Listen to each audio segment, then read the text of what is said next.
Imagine feeling pretty good about your health because you go for your checkups every single year, and every time your blood tests are normal, blood sugar levels are normal, and you're celebrating because you dodged the diabetes bullet. You know, so many people in your family have that problem, but fortunately you are doing fine. And then you go to the doctor, and 1 year it's a new doctor, and in addition to the regular blood tests, the new doctor decides to order blood insulin level. You go back to the doctor, review your results, and then the doctor tells you, well, yes, everything is fine, your blood sugar is normal, you don't have diabetes, but your insulin level is high. And you're wondering to yourself, and you ask the doctor, well, what does that mean? You know, what do I do about that? And your doctor says, yes, it's high, it should be low in the normal range, and to get that down, you need to eat less sugar. But then you're even more confused because the doctor just told you that your blood sugar levels are normal. So you're wondering, well, why do I need to eat less sugar? You know, my blood sugar levels are normal. And you get an explanation, but you really don't understand it. And so you leave the doctor confused. You're on Facebook and on different social media forums trying to find out and ask questions. What is insulin? What is glucose? What's the difference between these two things? And so that is what I'm going to address in today's video. Glucose and insulin. What is the difference between them? What do they do? Etc. etc.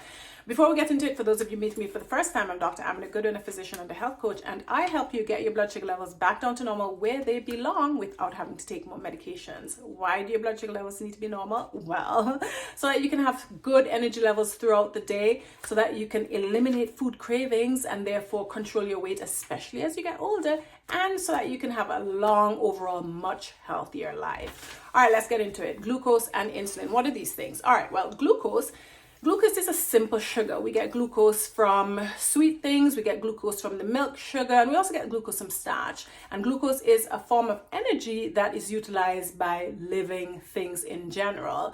Plants use glucose. In fact, plants make glucose from carbon dioxide from the air and water from the soil. And they make glucose, which they use to grow, get bigger, bear fruit, etc. And any extra glucose that is not used by the plant is stored as starch and also as cellulose, which is fiber. Now, human beings, living creatures, but let's focus on humans, we also are able to make glucose from scratch, just like plants.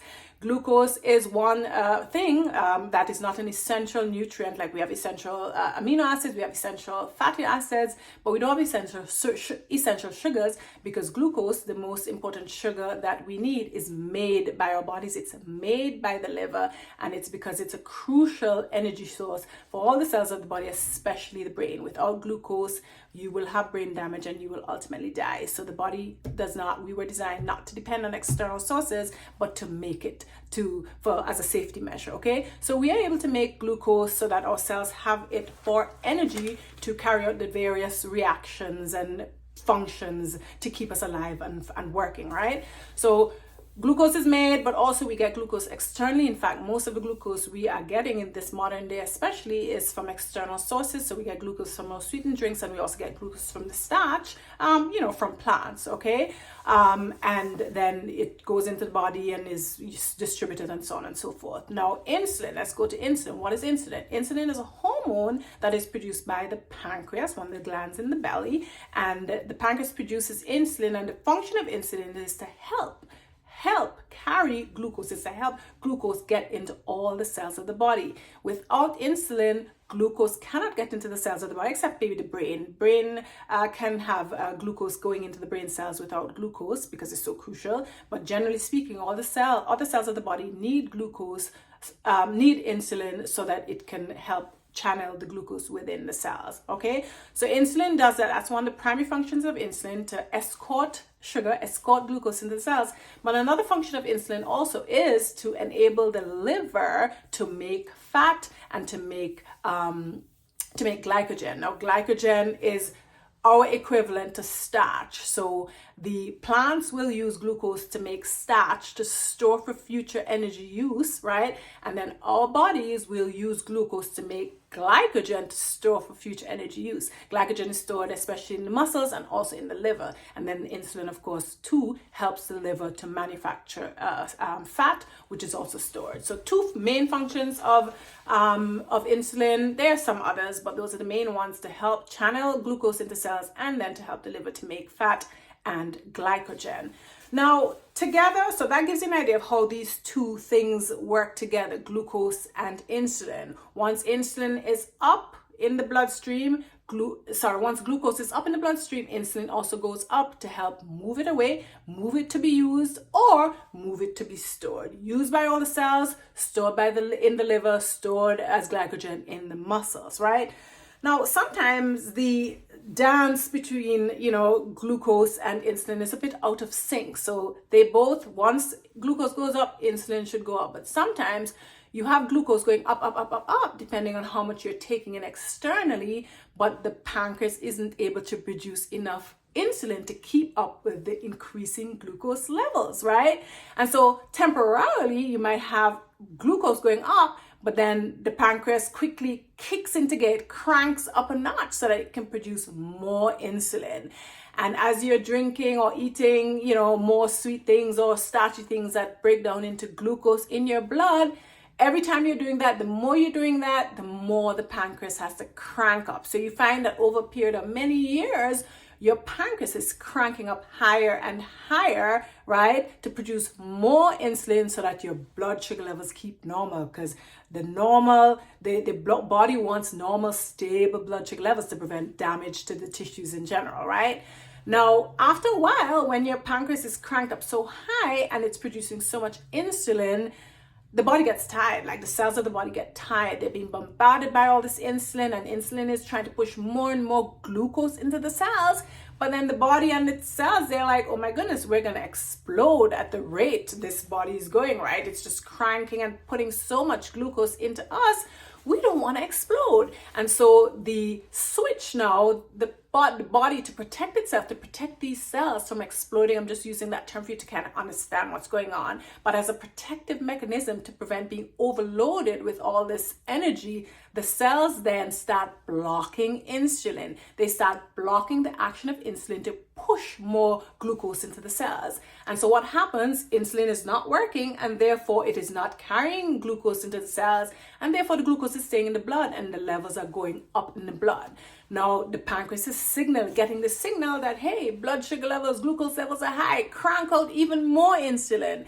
And so the pancreas is cranking, trying to really keep up with all the glucose in the blood. It cranks out more insulin, and then it catches up and it's able to bring the blood sugar levels down. And so you have this going on for years and sometimes even decades with people, where the pancreas just has to keep cranking out more and more insulin to keep up with the body resisting that insulin and to keep up with all the sugar that's accumulating to really try and bring it back down. And so every time you go and do a blood test, because the pancreas is working, your blood sugar levels are normal. But if nobody ever checks your insulin level, they won't realize that behind the scenes, we have this indicator that, hey, something is out of balance, and the body really is kind of struggling to keep the status quo, right? And so that's where things start going a little wrong. Like, you might feel good because this process happens gradually over a period of years, and so it's not that suddenly you're going to take in ill, right? But over time, your body's just not working as efficiently. It's not processing energy as efficiently as it could. And then the insulin itself, because it's so high in the back of the scenes, right, it's causing other problems, because insulin itself as a hormone, it promotes growth, basically it's a fat storage hormone, but it also promotes growth of other tissues. And so you can have growth of cancer, you can have enlargement of the heart, and you have enlargement even of your pancreas can get enlarged. You have excess fat storage in places around the body that might not be that desirable, including in the pancreas, in the liver, in the belly, and all these problems are happening behind the scenes. You have retention of water, you have worsening of high blood pressure, and all these problems are happening behind the scenes because insulin levels are high, because the pancreas is cranking out so much to try to really keep these normal blood glucose levels, right? And you would never know. So how do you fix this problem? Like, this man went to the doctor. In fact, this is a question I got. What's the difference between glucose and insulin, and what do I do about these high insulin levels? And what you need to do is really decrease the amount of glucose coming into the bloodstream so that you overall decrease the amount of insulin that your body will need. Now, in the beginning, if insulin levels are pretty high, and I've seen insulin levels as high as 50, believe it or not, right? Insulin levels, ideally, the lab will say that the normal value is 10 to 20, but really and truly, fasting, and you should check this while you're fasting, because obviously insulin is going to go up after you eat. But if you check it in the fasting state, it should be well below 10. All right. I actually had my insulin level checked the other day, and it was interesting to know what my value is. If you don't want to know the value, you can put in the comments, what was your fasting insulin level? And I'll share it below in the comments. But anyway, to bring your insulin levels back down, you have to give your body a break from all the excess sugar, right? And so that means, yes, this man, he was told that he needs to eat less sugar, but he couldn't understand because his blood sugar levels were normal. His blood sugar levels were normal because his pancreas was working overtime. So he needs to decrease. He needs to stop triggering the pancreas. He needs to give the pancreas less work to do, right, by decreasing the amount of sugar flowing into his bloodstream. Once he's having less sugar, less glucose go into his bloodstream, it means that the pancreas can start cranking down or unwinding, right? Because you won't need as much insulin. And then gradually insulin levels will come down because the body will now start saying, ooh, we're not being bombarded as much. Let's let a little bit of insulin, let's let some insulin in. Let's give insulin a break and help it to work better than it was working before, right? And so insulin starts working better. And if insulin is working better, it means that you need less of it because it's more efficient now, right? And so as you do that, get really strict on the amount of sugar that you're taking in over a period of weeks, usually 2 weeks, maybe 3 weeks, the amount of insulin that your pancreas has to crank out has got much, much less, and you're able to process sugar much more efficiently, and so things overall can get a little better.